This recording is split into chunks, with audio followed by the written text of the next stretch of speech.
Magandang araw, Malacanang Press Corps. Isang milagro ang dasal ng 24 na Pilipino na nakadetain sa Russia.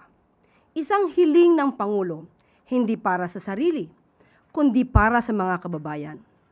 Ang pagbibigay sa hiling. Isang magandang ugnayan sa pagitan ng dalawang leader na pumatid sa kalungkutan at agam-agam ng 24 na na-detain sa Russia ng 9 na buwan. Nakauwi na sila sa Pilipinas at nakapiling na ang mga naghihintay na pamilya. Bago ang kanilang paglaya, personal na hiniling ni Pangulong Marcos Jr. kay Russian President Vladimir Putin sa kanilang bilateral meeting sa Kazan ang kondisyon ng 24 na Pilipino na nakakulong noon sa Russia. Inalam din ng Pangulo mula kay President Putin kung ano ang kanilang legal status, bagay na agad namang inaksyonan ng Russian President na nagresulta sa tuluyang paglaya ng mga Pinoy at pag-uwi sa Pilipinas. Sinalubong ang unang batch ni Secretary Tez Lazaro ng DFA at ni Secretary Hans Kakdak ng DMW sa pangalawang batch.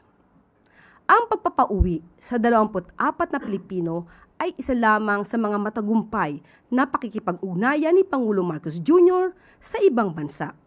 Ang pagmamahal ni Pangulong Marcos Jr. sa mga Pilipino ay hindi sa iisang pagkakataon lang na ipamalas.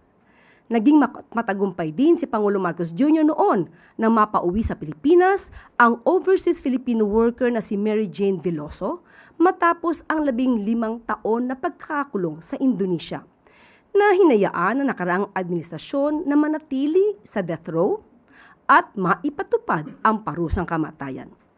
Pilit naman na sinagip ni Pangulong Marcos Jr. si Veloso mula sa nakaambang kamatayan. Wala ring kulay ang pamumulitika ng administrasyon ni Pangulong Marcos Jr.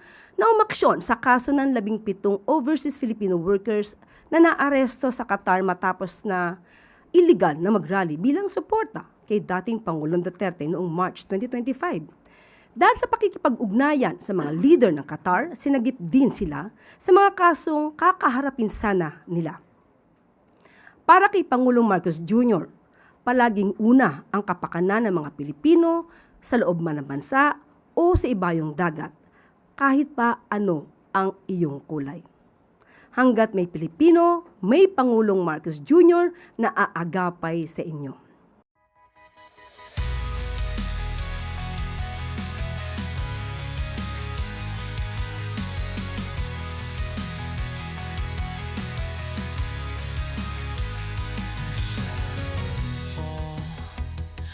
I stand tall, echoes call, I hear it all.